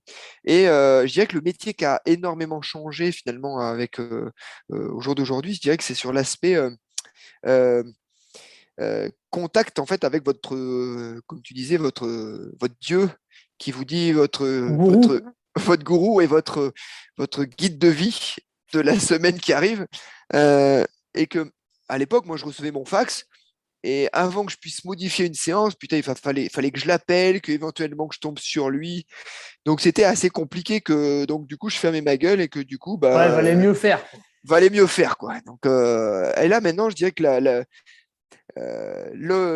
la capacité à pouvoir être hyper connecté, bah, c'est vachement compliqué maintenant. Donc, Allez, je pensais à un truc. Maintenant, l'entraîneur, tu peux le harceler. C'est-à-dire, oui, il t'envoie le plan, tu peux lui renvoyer un mail le dimanche soir. Lundi ouais, matin, s'il n'a pas répondu, tu le contactes sur Messenger. voilà, S'il n'a voilà, pas répondu le midi, tu passes à WhatsApp. Et puis voilà. éventuellement, le soir, tu lui mets un commentaire sur Instagram, quoi. Voilà, bah exactement. Bah, ah oui, je vois que t'as posté sur Instagram, mais t'as toujours pas répondu à mon Eh mail. oui. Espionnage maintenant. Donc je dirais que c'est cette relation qui finalement a un petit peu changé. Alors à tort, à bien, j'en sais rien. Oui, on optimise, mais à force de trop optimiser, ben, encore une fois, on en perd un peu le bon sens et que des fois, peut-être que Ouais. c'est intéressant de laisser faire les choses et que donc la relation, je dirais que c'est la relation entraîneur-entraîné qui a énormément évolué les 2 dernières décennies. Parce que si je dois, alors peut-être que tu as interviewé des gens, mais comme j'ai vu que tu avais interviewé Patrick, donc tu vois, Hmm. si je prends la relation avec un Brett Sutton, à qui ça parlera forcément, on était loin de pouvoir émettre éventuellement une idée sur le temps d'échauffement, tu vois. Eh. 15 minutes ou 20 minutes? Non, mais en fait, j'ai écrit 15 minutes, donc c'était la première fois et la dernière fois que tu me posais cette question de l'année. Donc, alors que là, en fait, on se rend compte que on a tous maintenant, les athlètes, ils ont tous à peu près une idée de ce qu'ils voudraient faire. Et là où c'est un peu important, c'est que maintenant, on est un peu trop dans la justification de pourquoi il faut faire ça. Alors, c'est intéressant de pouvoir, parce que le but de tout coach doit avoir, en mon sens, hein, le but ultime de rendre l'athlète indépendant. Ouais. Pour moi, c'est vraiment mon objectif, c'est-à-dire que ça soit dans ma pratique professionnelle de kiné, dans ma vision du coaching, à terme, et ce que m'a très bien enseigné Eric, pour le coup, le but, c'est de rendre le patient, je veux dire, le lapsus, mais l'athlète indépendant. Et ça devrait rentrer dans un processus un petit peu d'éducation et pédagogique et que, bah non, la première année, tu n'as pas de questions à poser, en fait. Ouais, c'est ça. Au début, tu exécutes. La deuxième année, tu as un recul sur ce qui s'est passé. Ça, c'était bien, ça, c'était mal. Ah bah tiens, à Ouais, tel moment, j'aurais dû faire ça.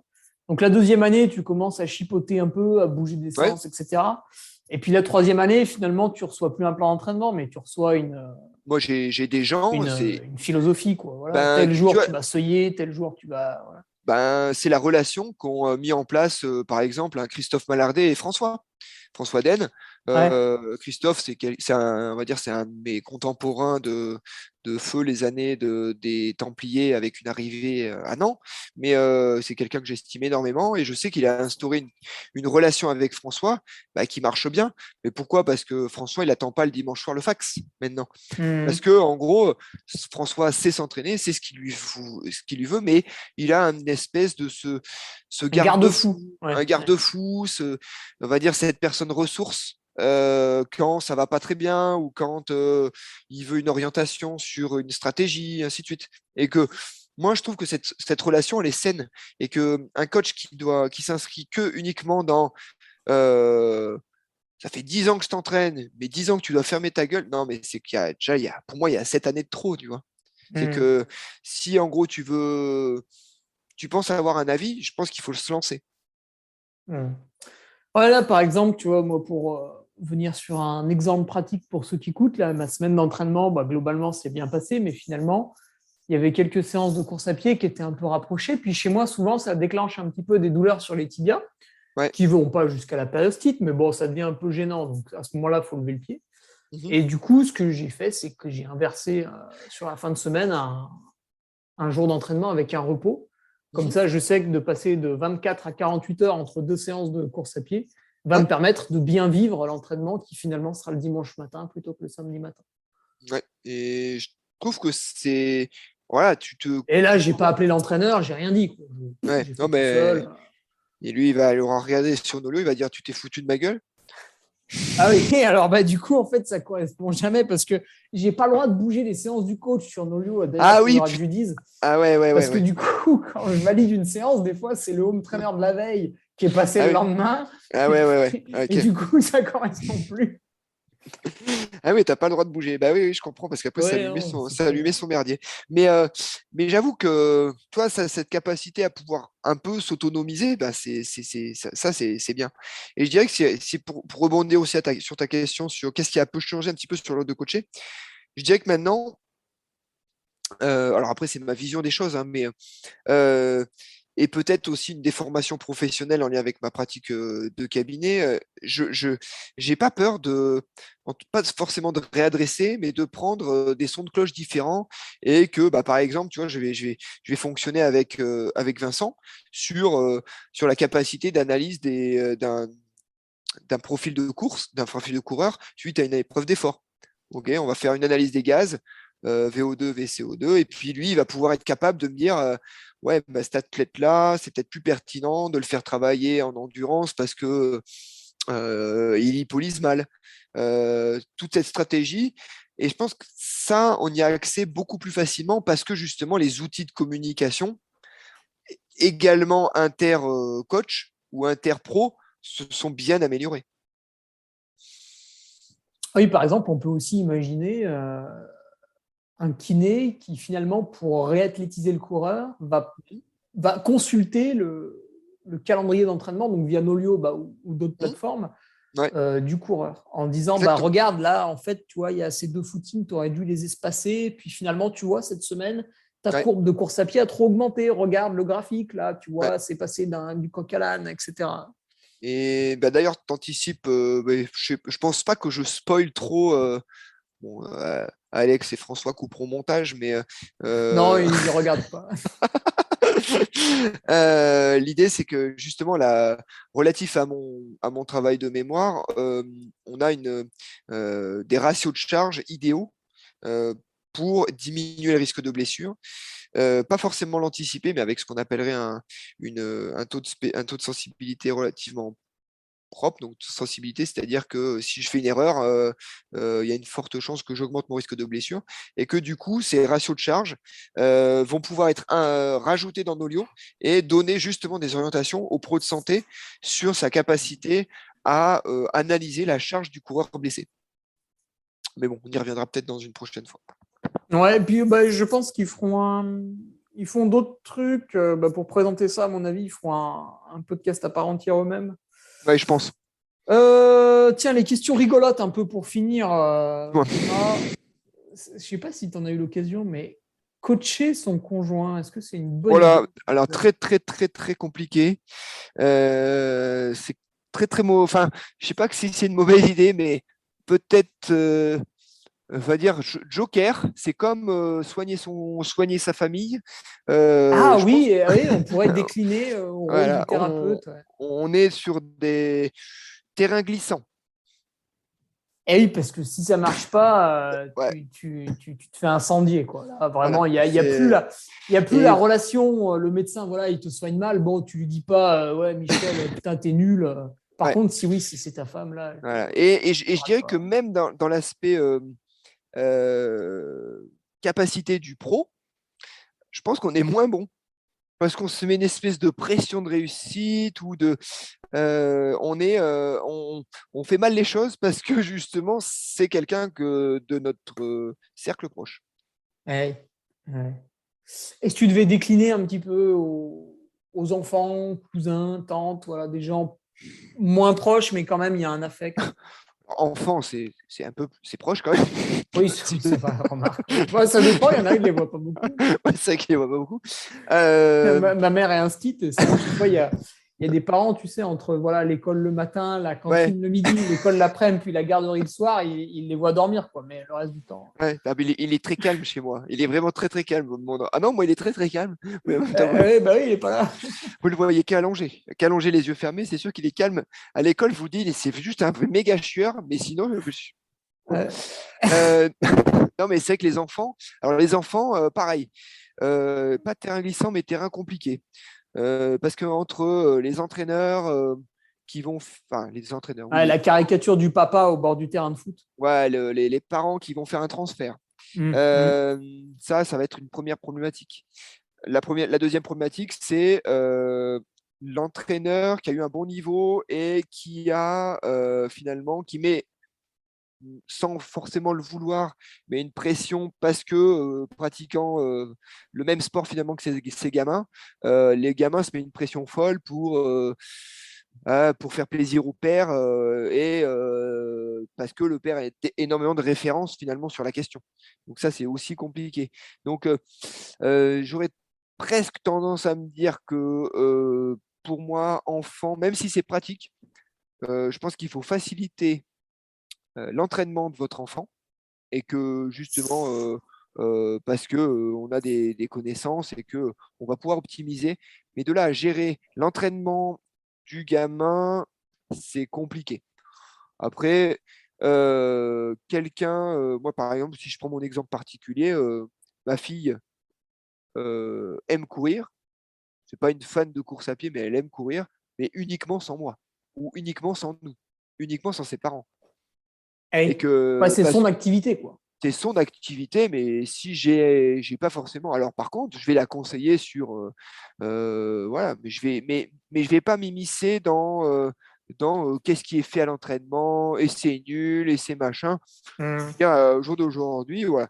Donc je dirais que c'est un peu même terrain glissant que Mm. conjoint ou glissant ou complexe. Après, la tante qui a divorcé et qui se met à fond à la course à pied sans problème, ça ne me posera pas de problème parce que le cercle n'est pas forcément proche. Mais j'aurais des Mm. difficultés avec le cercle proche. Ouais. Si elle a une question, bon, tu vas lui donner des éléments de réponse, mais en aucun cas, tu Exactement, donneras ouais, une consigne, quoi. exactement. Ok, ouais. Et dernière petite question, si tu avais un conseil à te donner il y a quelques années en arrière, ça peut être Ouais. 5 ou 10 ans, hein, suivant les périodes de la vie, Euh, pour améliorer un truc, voilà, tu te dis, putain, ça, si je l'aurais fait avant. ah bah alors là, voilà, là je pourrais écrire un livre sur si je savais, si j'avais su ouais. L'almanach de Thomas Ah, voilà, là Blanchet. je pourrais écrire un livre, mais je dirais que Mais là, ça se vendra. là j'aurais si j'avais un truc, je dirais que euh, pas hésiter à écouter des gens qui ont une certaine réflexion et une certaine recul sur la pratique, chose que j'ai assez peu fait parce que je pense que quand on est jeune et con et qu'on sait tout et qu'on se rend compte qu'avec le temps qui passe, on se dit putain, mais en fait, il avait raison ce gars, alors que je le prenais vraiment pour un charlot. Parce qu'à l'époque, voilà, parce qu'à l'époque, il courait sans montre GPS et qu'il va quand même pas m'expliquer comment faut courir, alors qu'il court avec une trotteuse. Ben non, mais on court depuis la nuit des temps et qu'il n'y a pas de raison que le GPS va changer la physiologie de l'humain. Donc, je dirais écouter un peu plus les anciens. Alors, c'est peut-être pas. Et je donne pas ce conseil parce que je m'estime du côté des anciens et que Ça y est, t'es passé du côté des sages. Ouais, non, non, franchement, si j'avais un conseil à donner à des gens qui pratiquent, bah, pas écoute, bien écouter justement des gens qui ont pratiqué et qui ont un avis sur la question. Alors après, on se fait son autocritique aussi, mais des gens qui ont un certain bagage intellectuel et qui ont un avis sur une question commune, je pense que ça peut valoir le coup. Euh, je dirais que le conseil, éviter l'occupationnel parce que je pense que, comme disait Éric Lacroix, pour encore le citer, le trail doit rester la chose principale des choses secondaires et que le problème, c'est que quand on bascule dans l'entraînement occupationnel, on a un peu tendance à zapper bah, des choses qui font qu'à un moment donné, on réussit aussi sa vie. Euh, Ouais, alors j'ai un bémol à mettre à ça, Thomas, tiens, Dis-moi. j'y ai réfléchi aussi ce matin. Ouais, C'est que finalement, si tu cantonnes ton entraînement, bon, que ce soit de la course à pied, du vélo ou tout ce que tu veux, où tu te dis, voilà, ça se déroule de 11h à 13h aujourd'hui et le reste du temps, je passe au reste de ma vie, en fait. ouais, Ben, ça ne marche pas parce que pour que le sportif soit épanoui dans son entraînement, dans sa pratique, finalement, il faut qu'à côté, il y ait toute l'hygiène de santé qui suive, le sommeil, l'alimentation, éventuellement les techniques de récupération, ça peut être des automassages, des étirements, des choses assez calmes chez soi, des mobilités articulaires. Mais finalement, si le mec, il cale sa séance d'entraînement et puis derrière, il n'a pas le temps de manger, il prend 2 cafés, il enchaîne sur le boulot, le soir, les gosses, le machin, hop, je passe à McDo récupérer un truc à bouffer, puis la petite série Netflix, allez, c'est bon, quoi, jusqu'à 23h30, ouais. ça ne marche pas non plus. Ah oui, mais là, je te rejoins, mais parce que dans l'entraînement, j'inclus finalement de la pratique, on va dire, de Oui, dans l'entraînement. le cadre, voilà, autour, c'est propre, c'est Voilà, carré. on va dire que là, parce que là, tu me parles que de l'entraînement visible, et en fait, Oui. on pourrait ouvrir tout un podcast sur l'entraînement invisible. Mais, Et mais qui finalement est vecteur de bonne santé. exactement. Mais Que se voilà, coucher tôt, ça marche pour tout, hein. Ça marche pour être bon au boulot. ah oui, oui, ça marche pour tout, pour avoir du temps à faire, pour faire des choses au lit. Et que du coup, Quoi? ça peut- À ça- lire.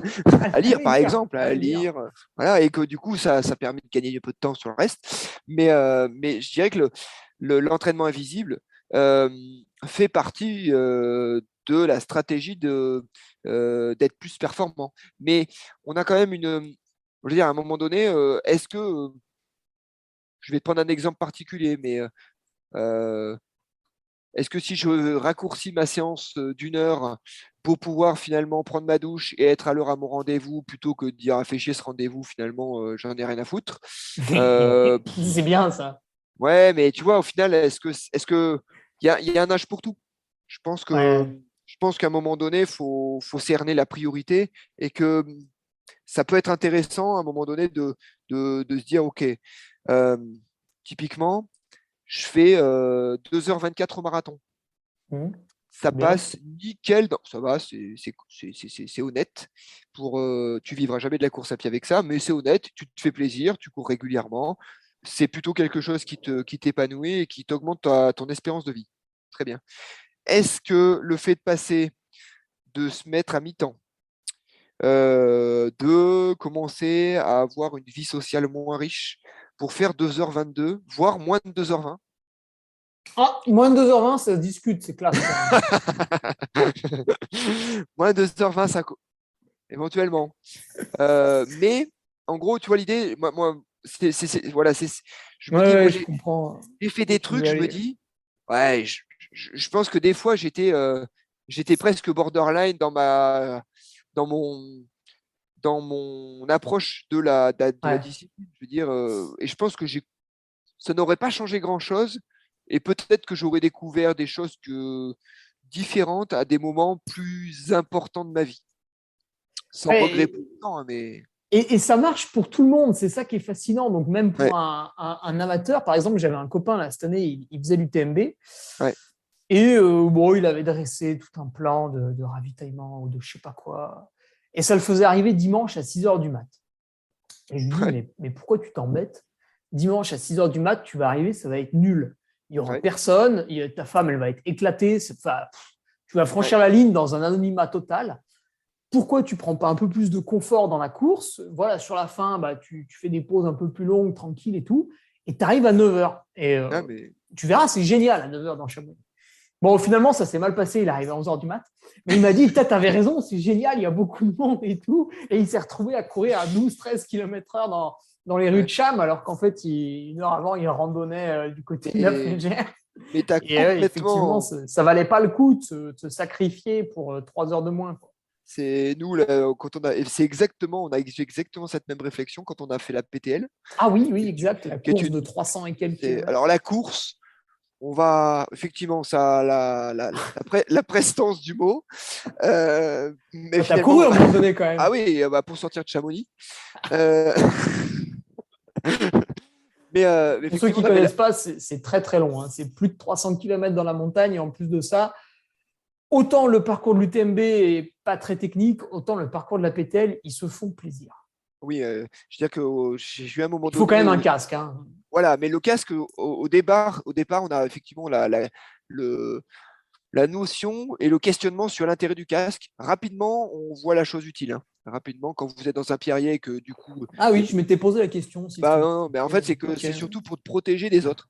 Oui, Euh, qui- oui, qui- oui. Ouais, les pierres et qui roulent. voilà, les pierres qui roulaient. Mais on avait une stratégie, soit on arrivait effectivement le samedi à 2 heures du matin et que Ouais, chiant. chiant, soit effectivement le dernier repas, on le passait plutôt en bonne compagnie, avec une vraie nuit, enfin une vraie nuit à la PTL, c'est 3 heures, Oui. et on arrivait beaucoup plus tard, en début de matinée, et c'était juste, ben voilà, tu vis pas du tout l'événement pareil. Hmm. Et clairement, c'est le meilleur conseil que tu aies pu donner à ton pote d'arriver, parce que l'UTMB, pour 90% des gens, ça reste quelque chose qui va marquer leur vie. Oui, c'est 90, joli. ouais, c'est joli. Et puis, c'est quelque chose qui marque la fin d'un long processus. J'ai mes Hmm. points, je fais mon tirage au sort, je fais mon machin. Donc, le long processus, finalement, quand tu arrives à valider la boucle, chose que j'ai toujours jamais fait, hein. Donc, concrètement, ça reste quelque chose qui est kiffant. Et c'est quand même plus kiffant à 10 heures du matin qu'à 2 heures du matin. Je Hmm. suis- Un petit peu comme la western, où tu vas Ouais, passer 3, 4, 5, 6, 7 ans maintenant peut-être à attendre le tirage au sort ouais, positif. ouais, Ça permet de planifier le voyage aux US d'une façon intelligente pour aussi ouais, profiter du ouais, coin, hein. C'est pas vilain, hein, que ce soit le ouais. départ ou l'arrivée, il y a des choses à faire. Non, non, c'est clair. Que ce soit un voyage linguistique qu'on peut faire tirer sur un mois et demi. Et ça, en plusieurs années, on peut s'impliquer pour, quel que soit le travail, se Clairement. dégager du temps pour vivre un vrai bon moment avec la culture US plutôt que de faire l'aller-retour en avion pour la semaine. C'est résumer la chose. J'ai D'ailleurs, c'est ce que résumé. tu as. Bon, on va peut-être finir, mais c'est ce que tu avais fait, Thomas, quand tu étais parti pour Leadville. Tu étais parti avec toute la famille Ouais, pour un petit peu apprendre ouais. l'anglais. Alors, ouais, et puis ça a bien Ça en est marché, hein, où quand même. l'anglais d'ailleurs maintenant? Ça a bien marché. Ah, il paraît que tu Disons, vas prendre le TOEIC, objectif 500. je sens que le 500 me tend les mains. Non, non, On est le tous TOEIC, passés oui, par là. non, non. Mais je résumerai la chose pour l'instant, je suis à un niveau survivant. C'est-à-dire que si je suis en pays anglo-saxon, j'arriverai à me nourrir et à me laver. Mais ça serait à peu près la seule chose. Mais effectivement, je pense que ça reste un de mes meilleurs souvenirs. Et, et c'est assez marrant si je dois. Alors après, faut qu'on les laisse parce qu'ils vont avoir marre de nous. Mais euh, les- Leadville est arrivé complètement de façon fortuite sur une stratégie de saison. Je veux dire, moi, je n'avais pas du tout prévu de faire Leadville. Je venais d'abandonner, de faire une saison à peu près merdique en 2011. Du coup, tu Euh, t'es dit, tiens, un ultra. et ben, j'ai dit non, mais moi l'année prochaine, j'aimerais bien faire la CCC. Comme ça me remet, machin. Ok? Ouais, 100 km. Voilà. Et Salomon, ils me font ouais, non, mais en fait, nous, on a regardé. Ce qui nous arrangerait, ça serait plutôt que tu fasses Leadville.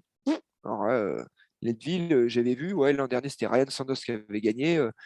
Ouais, ça n'a pas l'air foufou quand même, quoi. Et puis, je regarde les dates. Je dis ouais, non, mais. Et je vois la hauteur de départ, 2800 mètres d'altitude. Je dis non, mais ça va être compliqué là, parce qu'il va falloir que j'y aille quand même vachement avant. Ah non, non, mais c'est prévu, tu y vas 3 semaines avant, tu t'habitues à l'altitude.